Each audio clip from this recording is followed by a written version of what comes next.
Welcome to exam विवेचना। तो काफ़ी लंबे अंतराल के पश्चात आप आपके समक्ष वीडियो ला रहे हैं, तो आप इसको आराम से देखिएगा। काफ़ी महत्वपूर्ण आपकी परीक्षा है तो ये होने वाला है।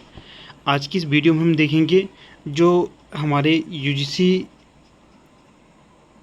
नेट हिंदी के पाठ्यक्रम में कहानियाँ लगी हुई है ना, इकाई 7 के अंतर्गत जो कहानियाँ लगी हैं इसे हम देखेंगे। ठीक है, इसका हम क्या क्या क्या देखेंगे। एक तो हम इसका देखेंगे कहानी का प्रकाशन वर्ष क्या है और किस पत्रिका में ये प्रकाशित हुई थी, जो भी होंगी वो आपके साथ साझा करेंगे। फिर जो दूसरी महत्वपूर्ण चीज़ यहाँ पर डिस्कस करेंगे तो वो करेंगे कहानीकार का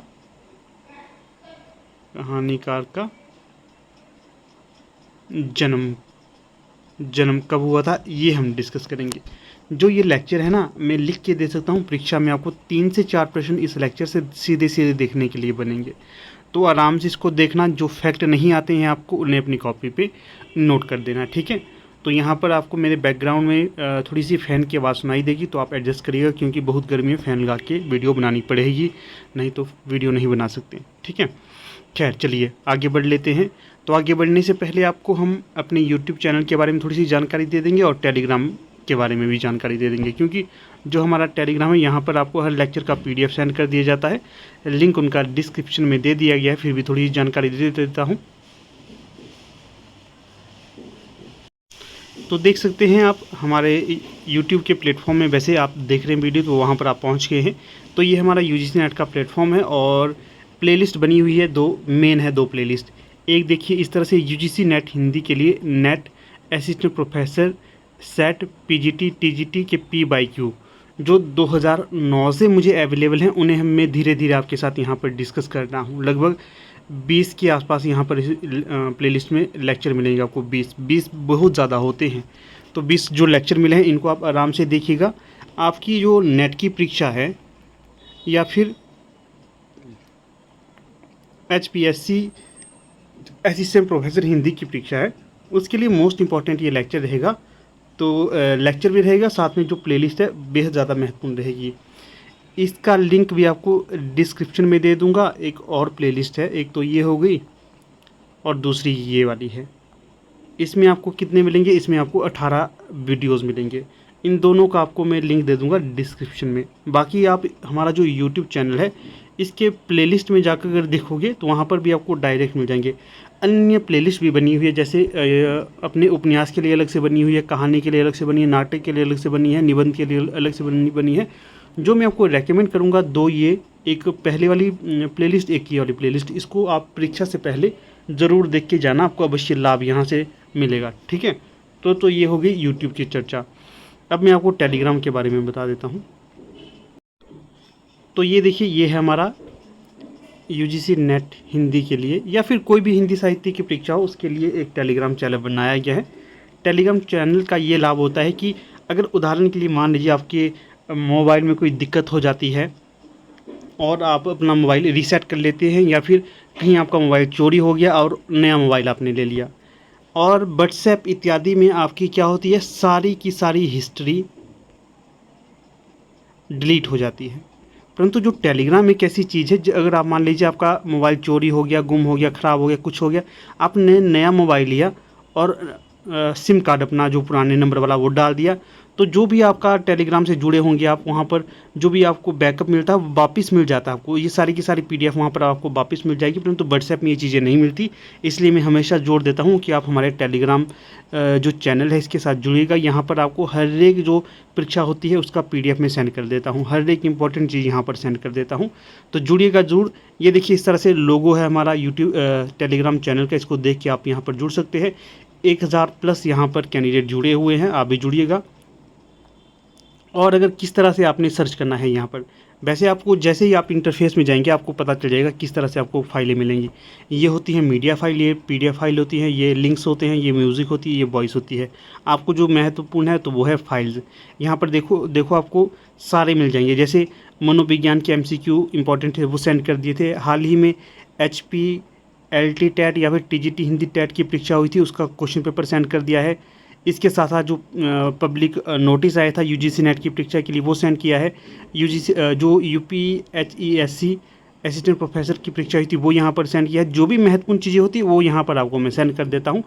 इसी के साथ साथ सिलेबस के अकॉर्डिंग जो भी चीज़ें लगी हुई, चाहे आपको उपन्यास लगे हैं, कहानी लगी हुई है, निबंध लगे हुए हैं, सारा का सारा पाठ्यक्रम यहाँ पर आपको मिल जाएगा। इस जो ये फाइल्स है ना इसमें मिल जाएंगे। 1000+ यहाँ पर आपको PDF फाइल सेंड की हुई है। तो अवश्य जुड़ेगा, आपको लाभ मिलेगा इससे जुड़ के, नुकसान नहीं होगा कुछ भी, ठीक है। और अगर हमारा YouTube चैनल आपको अच्छा लगता है तो इसको आपने अवश्य लाइक, शेयर और चैनल को सब्सक्राइब करना है। खैर चलिए चलते हैं अपने लेक्चर की तरफ जो महत्वपूर्ण है। तो ये देखिए, ये है हमारा मेन लेक्चर। 17 कहानीकार हैं और 21 इनकी कहानियाँ। ये भी आपको ध्यान रखना है कि यूजीसी नेट का जो पाठ्यक्रम है इसमें कितने कहानीकार आपको लगे हुए हैं। 17 कहानीकार लगे हैं। इनकी कितनी कहानियाँ हैं? 21 कहानियाँ हैं। तो यहाँ पर मैं लाइन वाइज लाइन आपको सारी चीज़ें समझाऊंगा, ध्यान से आपने देखना, और हो सके तो अपनी कॉपी पे इनके नोट्स अवश्य बनाना। आपको भविष्य की परीक्षा हेतु भी काफ़ी महत्वपूर्ण होंगे ये। चलिए शुरू करते हैं। देखिएगा, कहानी है एक टोकरी भर मिट्टी। क्या समय होगा इसका प्रकाशित का? 1901 में ये प्रकाशित हुई थी। और इसके कहानीकार कौन है? माधवराव सप्रे। किस पत्रिका में प्रकाशित हुई थी सर्वप्रथम ये? छत्तीसगढ़ मित्र पत्रिका में ये सर्वप्रथम प्रकाशित हुई थी। BBI है, सारे के सारे BBI हैं, मैं बार बार नहीं बोलूँगा, नोट कर लीजिएगा इसको। दूसरी जो कहानी हमारी है यहाँ पर, तो ये कौन सी होगी? तो ये है चंद्रदेव से मेरी बातें। कौन सी है? चंद्रदेव से मेरी बातें। और प्रकाशन वर्ष क्या है इसका? 1904 इसका प्रकाशन वर्ष है।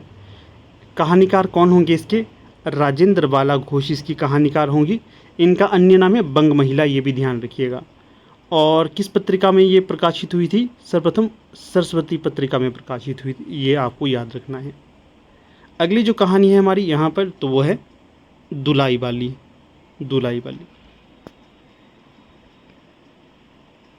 क्या है इसका प्रकाशन वर्ष? 1907। और इसके कहानीकार कौन है? राजेंद्र बाला घोष की ही अन्य कहानी है दुलाई वाली। और किस पत्रिका में प्रकाशित हुई थी सर्वप्रथम? ये सरस्वती पत्रिका में सर्वप्रथम प्रकाशित हुई थी। इम्पॉर्टेंट। अगर लिखना नहीं चाहते तो स्क्रीनशॉट लीजिएगा, आपको डेफिनेट फ़ायदा ये प्रदान करेंगी। अगली कहानी देखिए 4, दुनिया का सबसे अनमोल रत्न। कब ये प्रकाशित हुई थी? 1908 में। कौन है इसके कहानीकार? मुंशी प्रेमचंद।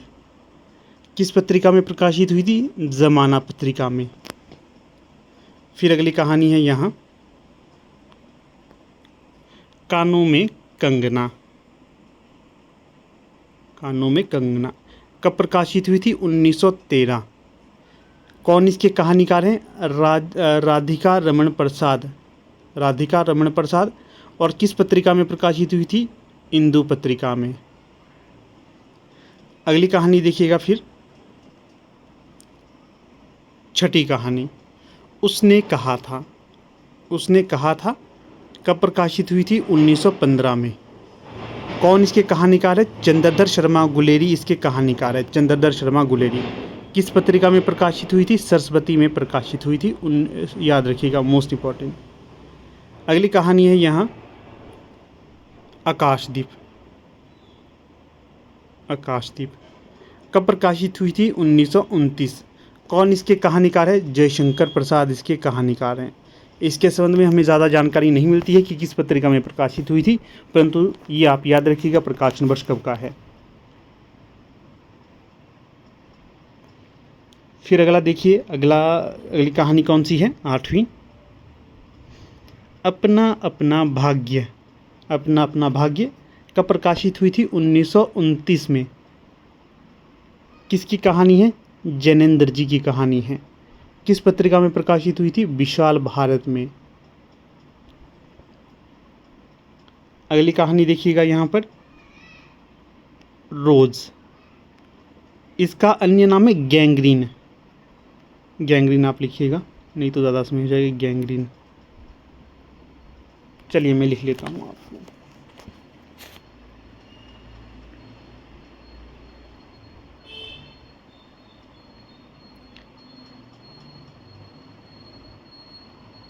गैंग्रीन, ये इसका अन्य नाम है गैंग्रीन। रोज़ या गैंग्रीन कब ये प्रकाशित हुई थी? 1931 में। किसकी कहानी है? सच्चिदानंद हीरानंद बादशाह अज्ञे, शॉर्ट नेम है इनका, अज्ञे याद रखना है।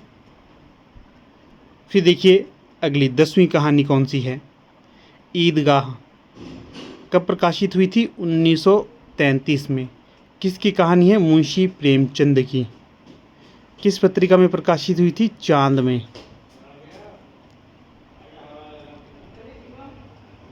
और देखिए अगली कहानी राही, किस पत्रिका में प्रकाशित, राही जो है कब प्रकाशित हुई थी? ये 1947 में प्रकाशित हुई थी, 1947 में प्रकाशित।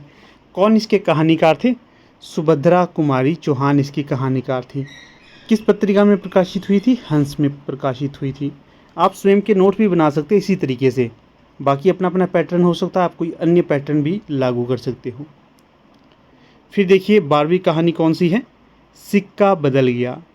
कौन सी कहानी? सिक्का बदल गया। कब की है ये? 1947 की है, 1947। किसकी कहानी होगी? कृष्णा सोबती की कहानी है। किस पत्रिका में प्रकाशित हुई थी? प्रतीक में। किसमें? प्रतीक में। अगली कहानी देखिएगा यहाँ, लाल पान की बेगम। लाल पान की बेगम कब ये प्रकाशित हुई थी? 1957 में प्रकाशित हुई थी। कौन इसके कहानीकार होंगे? फणीश्वर नाथ रेणु ये कहानीकार होंगे। किस पत्रिका में प्रकाशित हुई थी? जहाँ तक मुझे तथ्य मिले, कहानी नाम की पत्रिका। कौन सी? कहानी नाम की पत्रिका में प्रकाशित हुई थी। अगली देखिए यहाँ पर, अगली कौन सी कहानी होगी? अगला कलर कौन सा ले हम? ये वाला कलर लेते हैं। फिर देखिए 14वें नंबर की कहानी कौन सी है हमारी? चीफ की दावत। चीफ की दावत कब का है इसका प्रकाशन वर्ष? 1957 का। Very very important. किसकी कहानी है? भीष्म साहनी की कहानी होगी ये, भीष्म साहनी की। अगला देखिएगा, अगली 15वीं कहानी कौन सी है? आपको ये टिप पे कहानियाँ होनी चाहिए याद, किसकी कहानी कौन सी है और कब प्रकाशित हुई है, क्योंकि डायरेक्ट 3 से 4 प्रश्न आपको इस वीडियो से देखने के लिए मिलेंगे। 15वें नंबर की कहानी है राजा निर्वंशिया। राजा निर्वंशिया कब ये प्रकाशित हुई थी? 1957 में, 1957 में। किसने इसे प्रकाशित, कौन इसके कहानीकार है? कमलेश्वर। फिर देखिए अगला क्या है? अगली हो गई यहाँ पर 16वें नंबर की कहानी। कौन सी? 16वें नंबर की कहानी परिंदे। परिंदे है 16वें नंबर की कहानी। क्या इसका प्रकाशन वर्ष है? 1957। किसके द्वारा ये कहानी लिखी गई थी? निर्मल वर्मा के द्वारा ये लिखी गई थी। किस पत्रिका में प्रकाशित हुई थी? हंस में प्रकाशित हुई थी। फिर अगली कहानी है यहाँ कोसी का घटवार। 17वें नंबर की कहानी है। कोसी का घटवार 17वें नंबर की है। कब की होगी? 1958 की, 1958 की है। कौन इसके कहानीकार होंगे? शेखर जोशी इसके कहानीकार होंगे। किस पत्रिका में प्रकाशित हुई थी? कल्पना में प्रकाशित हुई थी ये। फिर देखिए अगली कहानी है यहाँ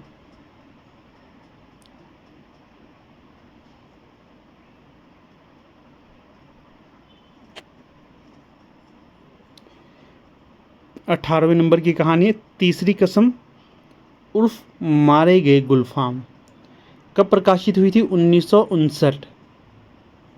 किसकी कहानी है? फणीश्वर नाथ रेणु की कहानी होगी। किस पत्रिका में प्रकाशित हुई थी? अपरंपरा में, अपरंपरा में, अपरंपरा। अगली कहानी है 19वें नंबर की पिता कहानी। किस पत्रिका में प्रकाशित हुई थी? ये नहीं दिया है, जो तथ्य नहीं मिले हैं। और जो कब प्रकाशित हुई थी? 1968 में। और ज्ञान रंजन की ये कहानी होगी। फिर है 20वें नंबर की कहानी इंस्पेक्टर मातादीन चांद पर। इंस्पेक्टर मातादीन चांद पर 1970 में प्रकाशित हुई थी और हरिशंकर परसाई की ये कहानी है। अगली कहानी देखिए 21वें नंबर की कौन सी है? अमृतसर आ गया। 1973 में ये प्रकाशित हुई थी और भीष्म साहनी की कहानी है और हंस पत्रिका में प्रकाशित हुई थी। देखिएगा यहाँ पर जितनी भी कहानियाँ मैंने आपको बताई, ये सारी की सारी मैंने रखी हैं क्रम के हिसाब से। सारी ये कहानियाँ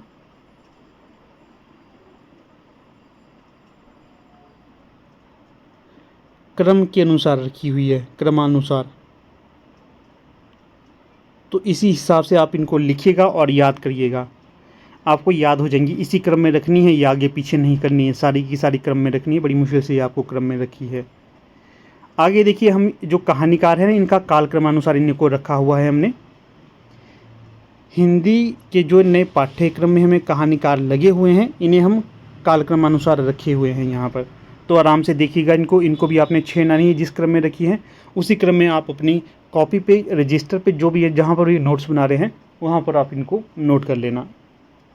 इस समय आपको इसके महत्व का पता नहीं चलेगा, परंतु परीक्षा के समय में आपको इसके महत्व का पता चलेगा।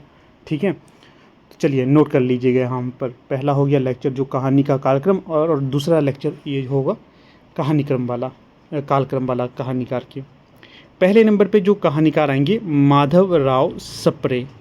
क्या है इनका जन्म काल? 1871 इनका जन्म काल है। दूसरे आएंगे यहाँ पर मुंशी प्रेमचंद। इनका जन्म क्या है? 1880 ईस्वी में इनका जन्म हुआ था।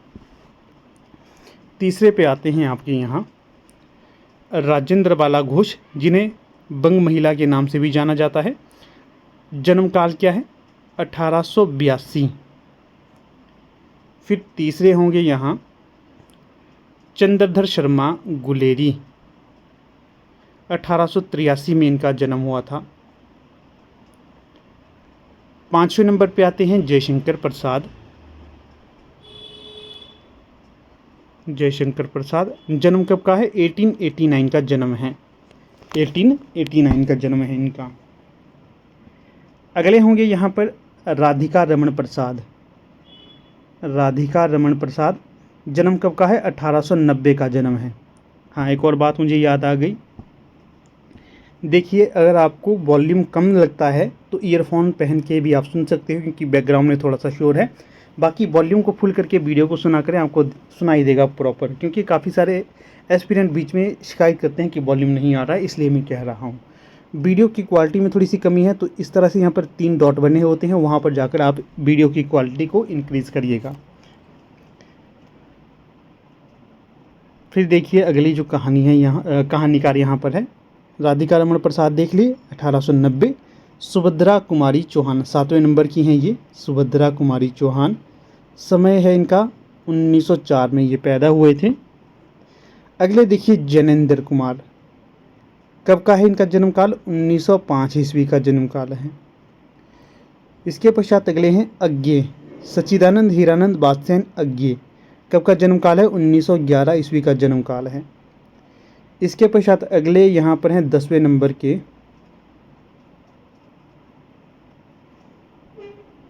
10वें नंबर के कौन होंगे? भीष्म साहनी।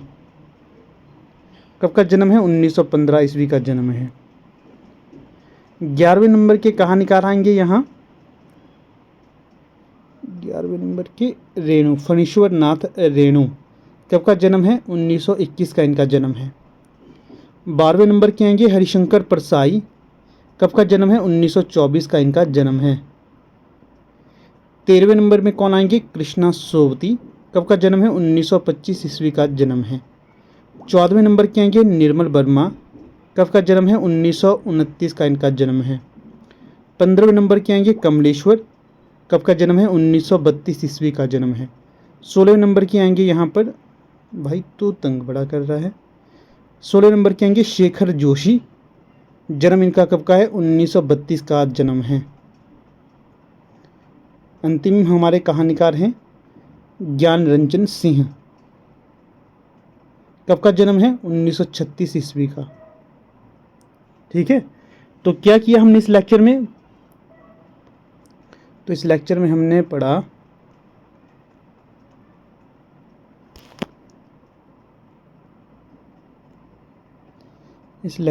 देखी कहानियाँ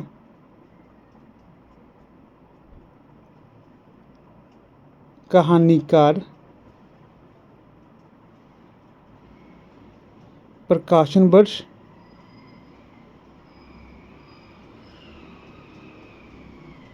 पत्रिका। ठीक है, ये हो गया। फिर कहानीकार का क्या देखा हमने, जन्म काल, जन्म वर्ष। ठीक है, ये है आपके लिए वेरी वेरी इंपॉर्टेंट लेक्चर। मैं फिर से जोर देकर कहूँगा, वेरी वेरी इंपॉर्टेंट है। आप ये मत सोचिएगा कि ये आपको किसी एक परीक्षा तक ही लाभ प्रदान करेगा, नहीं। आपकी परीक्षा हो, चाहे नेट की हो, जेआरएफ की हो, सेट की हो, किसी भी स्टेट की सेट की, स्टेट एलिजिबिलिटी टेस्ट होता है सेट का मतलब, या फिर जहाँ पर कोई भी असिस्टेंट प्रोफेसर की परीक्षा है जो यूजीसी नेट के अनुसार है, तो वहाँ पर आपके लिए बेनिफिशियल ये साबित होगा। ठीक है, तो ध्यान से आप इनके नोट्स बनाते रहना, भविष्य में कोई परीक्षा हो वहाँ पर आपको लाभ प्रदान करेंगे। अगर इसी तरह के लेक्चर चाहिए हों तो आप अवश्य कमेंट करना, कमेंट पर निर्भर रहेगा, उसी के पश्चात मैं नेक्स्ट लेक्चर ले आऊँगा। और PYQ वाले लेक्चर ज़रूर देखते रहना आपने। अगर आपको लगे कि इस तरह के लेक्चर चाहिए, मुझे लगेगा कि आपकी डिमांड है तो ही लाऊंगा। अगर आपको मुझे कमेंट नहीं मिलेंगे तो मैं सोचूंगा कि आपको आवश्यकता नहीं है इसकी। ठीक है, तो फिर अब यहाँ पर वीडियो का समापन कर लेते हैं। वीडियो को समाप्त करने से पहले आपको फिर से बता देता हूँ, PDF इत्यादि के लिए टेलीग्राम के साथ जुड़ जाना, और जो प्लेलिस्ट इत्यादि ज़रूर चेक कर लेना आप लोग, क्योंकि यहाँ पर आपको इम्पोर्टेंट लेक्चर दिए गए हैं। अच्छी लगी हो वीडियो तो लाइक अवश्य कर देना यार, लाइक करने का कुछ नहीं जाता है, शेयर भी कर देना और सब्सक्राइब भी कर देना चैनल को। ठीक है, नया चैनल है, आपका प्यार बना रहना चाहिए। यहाँ पर स्पेशली यूजीसी नेट की परीक्षा के लिए चैनल बनाया है मैंने। बाकी आप लोगों को जैसा ठीक लगे वैसा कर सकते हैं। अब यहाँ पर अपने वीडियो का समापन कर लेते हैं। आप लोग वीडियो के अंत तक बने, इसका बहुत बहुत धन्यवाद।